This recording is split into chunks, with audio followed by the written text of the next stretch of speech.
Up in the ring, Boyd Pierce is ready to introduce this event. We'll give him the opportunity. This event for the NWA World Championship Junior Heavyweight Division, introducing first. On my left in the red corner, the challenger from Florida, Don Diamond. Across the ring in the blue corner from Birmingham, England, NWA World Junior Heavyweight Champion, Les Thornton. Your referee, Bronco Louis. Les Thornton, a bulldog from Britain, who won the world's junior heavyweight title in Oklahoma and who is defending it here in the Sam Houston Coliseum in Houston, Texas, against a young man from Florida who has made a great impression on fans. Now, Thornton has a tremendous amount of experience all over the continent. He has it in South Africa, in New Zealand, and Australia. He has wrestled in the old British Empire, not while it was still, because he has wrestled in Singapore and Hong Kong in recent times. But he is strictly an English-style wrestler.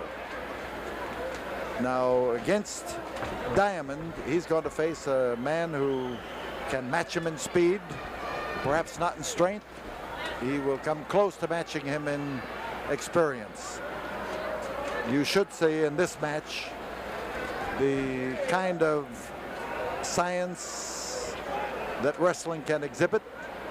But of course, science by itself is meaningless.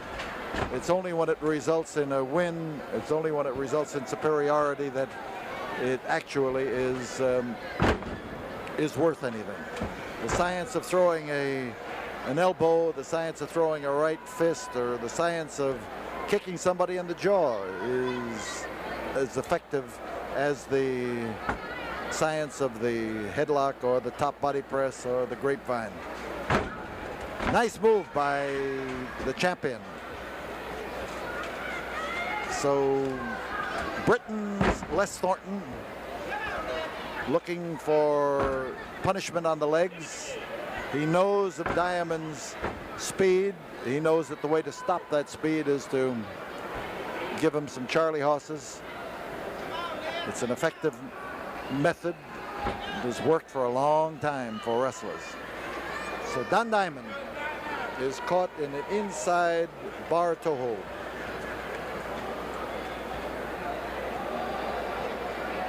Diamond, with those long legs of his, makes an escape, but he's into a hammerlock, and there, as Thornton captures that left arm, he let go of the left arm, but he captured the right one and made a switch. It wasn't entirely beneficial. He was hoping that left arm would stay underneath Don Diamond's body. So a hard landing as the hip lock worked for Diamond.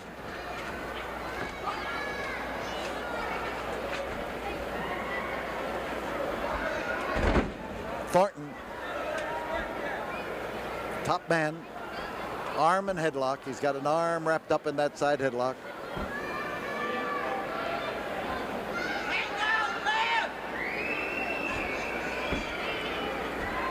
Diamond shoulders close. Referee Bronco Lubitsch doing the checking. And the very fans who constantly yell and wonder why they don't turn in some scientific wrestling look at this and they start urging people to throw blows. That was a legal blow. That was a smash with the forearm, or as they say in British countries, an elbow jolt. And Diamond, backed up in the corner, catches another one. Now the problem there is the use of the forearm when he should have been breaking. That was the illegal part of it. So Diamond comes up with his left-handed stance and his temper burning and is ready to go after him.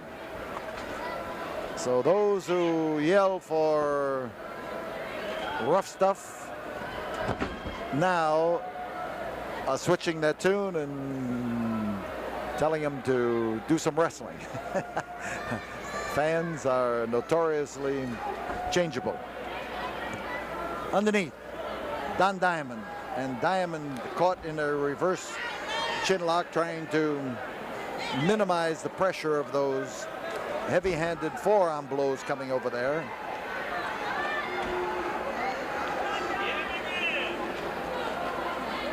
And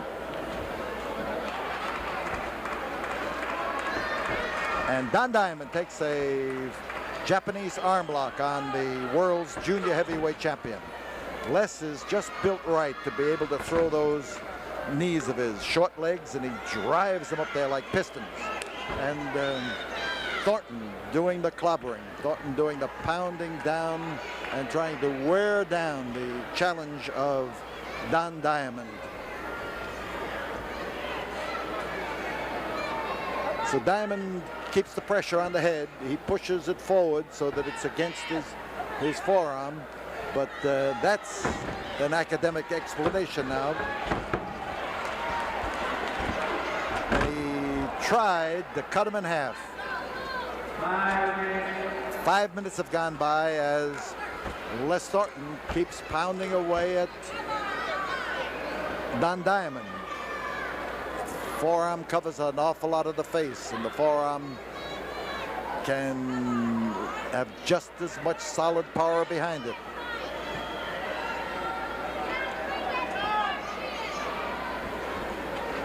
Thornton's hold, and Diamond trying to maneuver into a position to work out of it.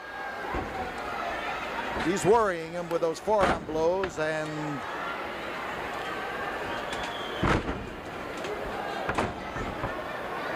underneath, Diamond.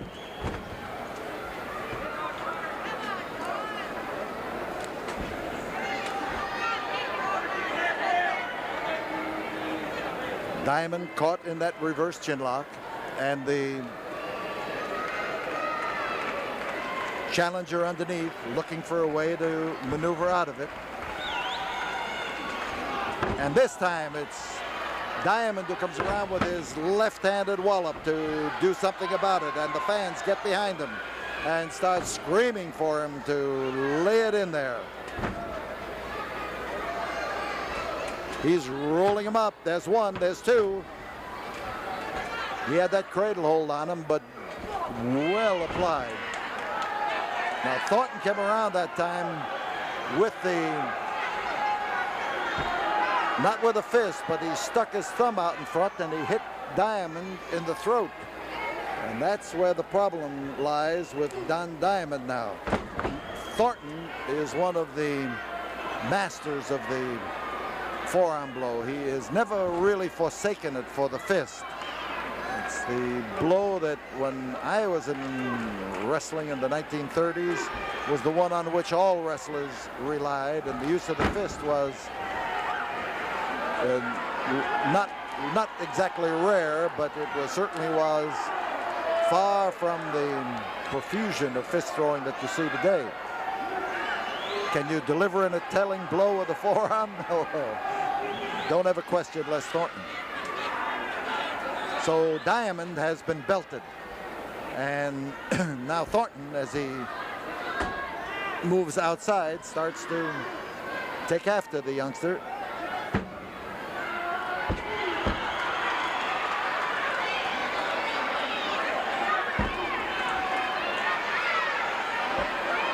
And Thornton is getting a taste of his own medicine right now, but oh, he came around again that time, and it looked to me like Diamond caught it in the throat, and the champion was able to gain an advantage from it.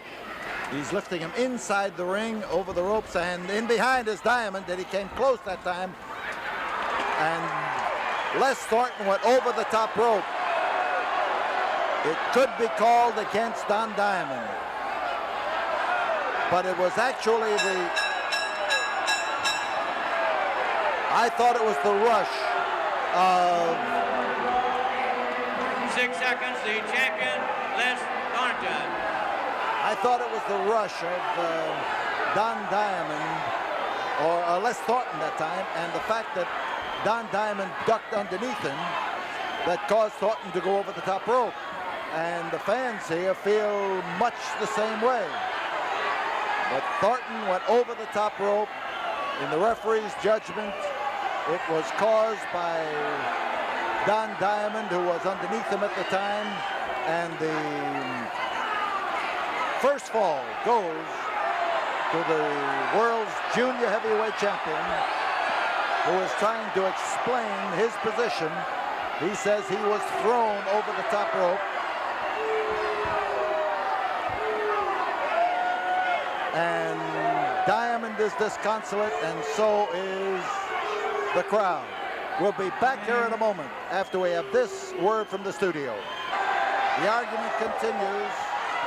The first fall goes to Les Thornton. A sudden happening. Whether Thornton used his head or whether Thornton was actually the victim of an accidental move over the top rope, or whether he was thrown over the top rope. You have three choices, but whether you make your choice or not, Thornton's victory in this first fall is difficult for Don Diamond to swallow. Now the countdown. 3, 2, 1, second fall. And Diamond this time is ready to move in and take over. Thornton is not quite so ready. He's complaining about Diamond's fist. So Diamond has come to life. If that move and the loss of the first fall on a disqualification has done nothing, it surely awakened Don Diamond to the fact that he's got to set the pace if he's going to win. There's one, there's two, and that's all. So Thornton's underneath. There's the one, there's the foot on the rope, and that will make an easy escape for Thornton, but he wants Diamond pushed back in order to give him a chance to rise without difficulties. Neck breaker. And Thornton's receiving. There's one. There, just one. And notice he came in there with that thumb first and then made a display of throwing the forearm. The forearm was not aimed at anything. It was just covering up for what he had already, the blow he had already delivered.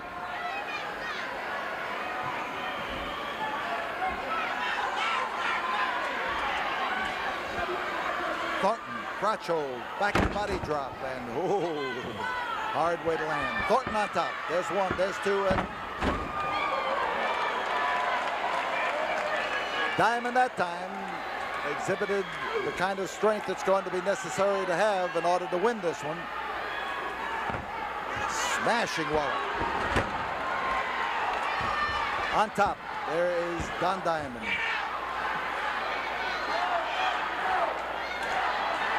So Diamond moves in. There is that.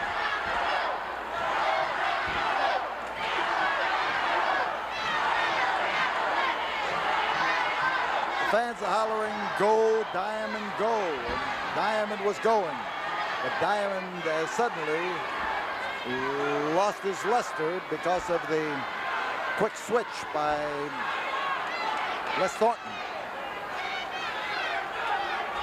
The Birmingham bully comes in to start pounding away at his adversary, and the challenger is literally hanging on the ropes.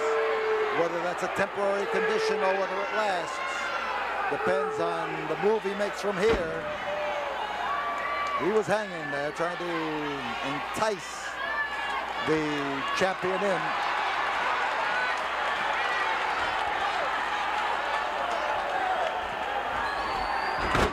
Drop kick and a nice one.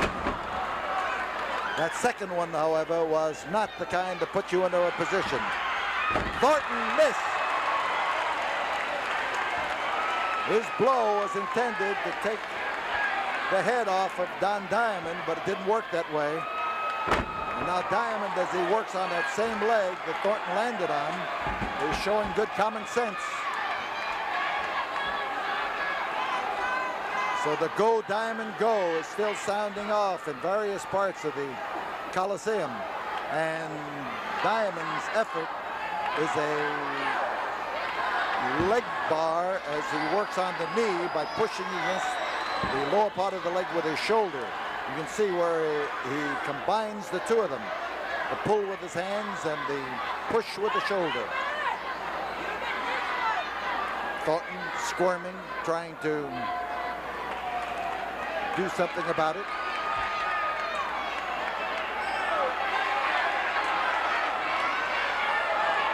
He's getting all the advice in the world and all the encouragement. He's getting a mandate from these fans to break that leg if he has to.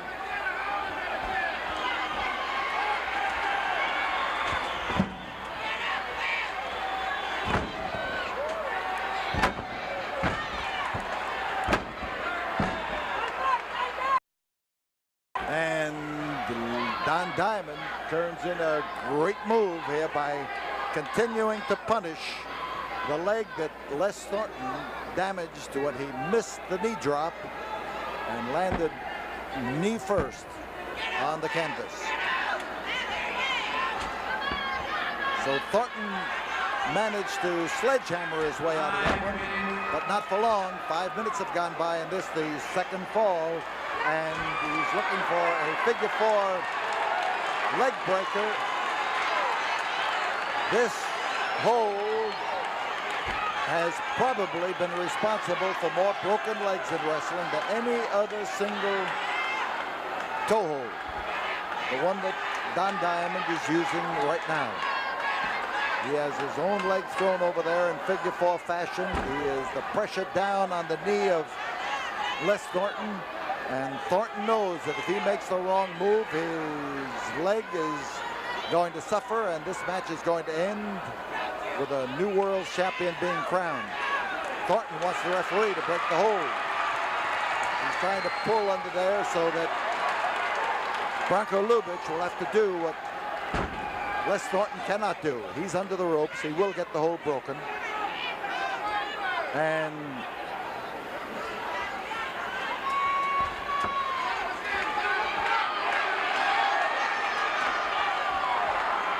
Diamond is smart enough to drive those blows in there and to do something about it. He's stepping in. He's going for the same hold. He has the thing almost in position to work. He's got a variation of it this time. Not the same hold. Different grip. Although he has tied up 2 legs, he has not yet applied the figure 4, which many people, especially those on whom it has been applied, consider it to be. Diamond's got to watch his shoulders. The people who have felt the pressure of this hold and the possibilities of it have claimed that this is an unbreakable hold. But there is a segment of people in wrestling who say no hold is unbreakable. The old axiom many years ago, that there was never a horse that couldn't be rode and never a wrestler that couldn't be throwed, holds good in many cases, and it works for holds like this.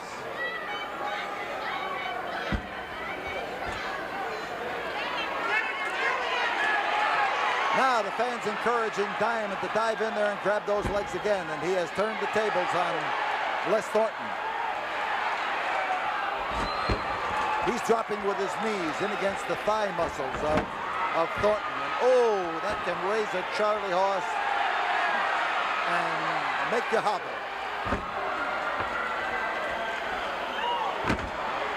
Les Thornton's in trouble. Don Diamond has skillfully now punished those legs. Whoop, that thumb came around there and he hit Don Diamond under the chin and in the throat. And Les Thornton earned himself a respite. Whether the word earned is the correct word, I question, but the point is that he has gotten a respite because of what he has done.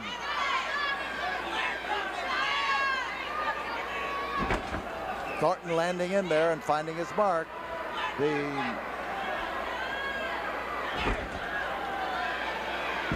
man on top is Thornton, but you see that Diamond now has borrowed a trick from Thornton's book and decided that he was that close to the ring he'd use it. And the fan behind me hollers, "That's the way you did it." And he told Thornton off in no uncertain terms. So Diamond is taking. The tide of this match has switched, and the champion, from being on the receiving end of punishment, now has been dishing it out. It's a great feeling when it happens to you. Crotch hold, but no. Don Diamond goes in behind. He goes for a victory roll. He may have it. He's got him. He's got him. He did it.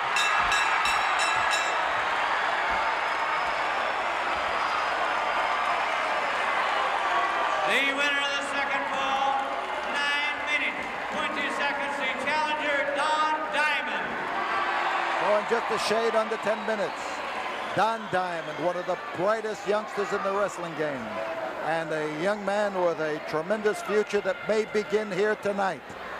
If he can upset Les Thornton for the third and deciding fall of this match. But right now, he is even with the world's champion. There is one fall to go, and we tell you that we'll be back here in a moment after we have this word from the studio. Thornton still arguing with referee Bronco Lubitsch. Although what he can find to argue about, I am not quite certain, because the fall that he won was sketchy and controversial, to say the least. The fall won by the challenger, Don Diamond, was clear-cut and not open to argument. He not only rolled him over, he was able to bottle him up by taking his legs and jerking him up tightly into a real solid pinfall. Time in the intermission running out. The time limit is 2 minutes for a rest period between falls. And here, as Don Diamond gets these fans to shout their encouragement, time is drifting. Here's the countdown.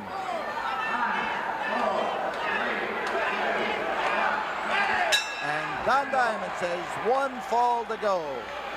Thornton is aware of it, and he is being told off by Bronco Lubitsch as he maneuvers around that ring and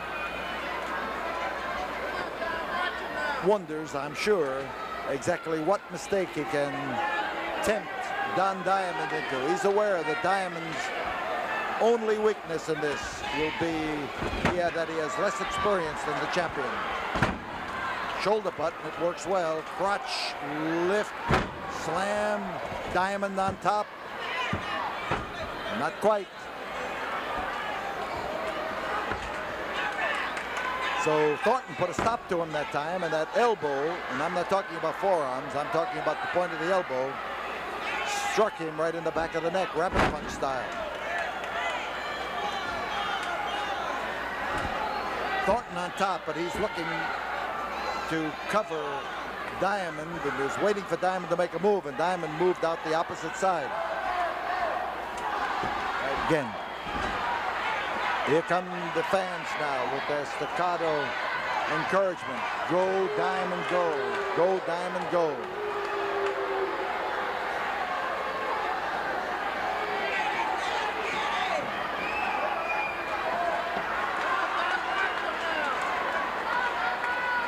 So Diamond's outside. The count is broken. But Lubitsch. There is the bow and arrow tackle as Diamond goes for the sunset flip. There's one, there's two, and close. He didn't have as tightly wrapped as he did in that second fall, the one that he won, but he sure tried. There's not enough balance, and there's one, and there's two, but that was all. It's got to be a 3 count. The shoulders have to stay down for that 3 count. Diamond fought a solid wallop that time, and you see the count.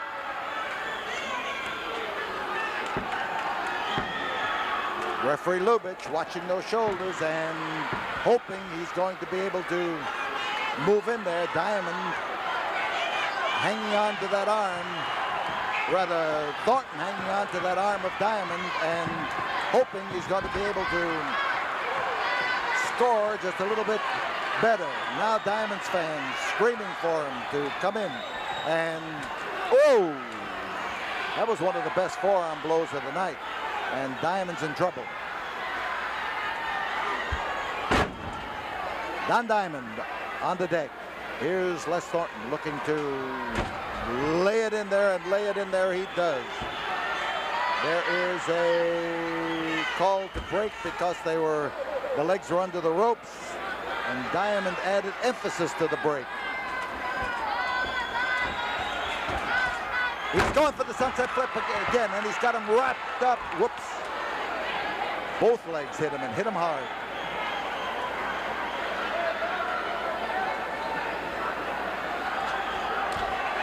There again, he hit him with the thumb, and then he made that move that indicated that he had thrown a forearm, but he didn't.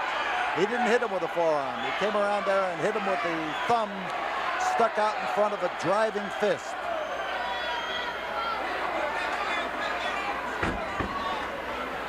And Thornton trying to plaster Don Diamond up against that rope and take some of the spring and fight and effort out of him.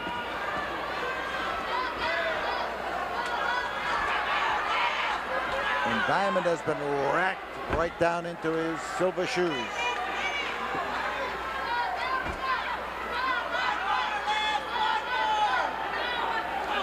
This is where Thornton, with his forearm blows, is in top form. And he doesn't have to worry about breaking a fist. Thornton. And a short arm scissor. So Les Diamond comes up with a short arm scissor, and he goes for a roll. He is over to try to take it. Here's a hold that you don't see used very often in these days. And Diamond, as he goes swinging around here, is pinned his shoulders right on the deck. He still has the hold. The count of 3 has been sounded, and it looked to me like Les Thornton reached underneath and snatched him by the trunks. 4 minutes, 51 seconds, Les The Thornton. winner, and still the world's junior heavyweight champion, is Great Britain's Les Thornton. And up in the ring, Don Diamond is still trying to explain to anyone who would listen that he was grabbed by the trunks and he couldn't move. But it doesn't change the decision. The ring has miraculously cleared of Thornton and Bronco Lubitsch. And there's a hand for a man who put up a great battle against the champion.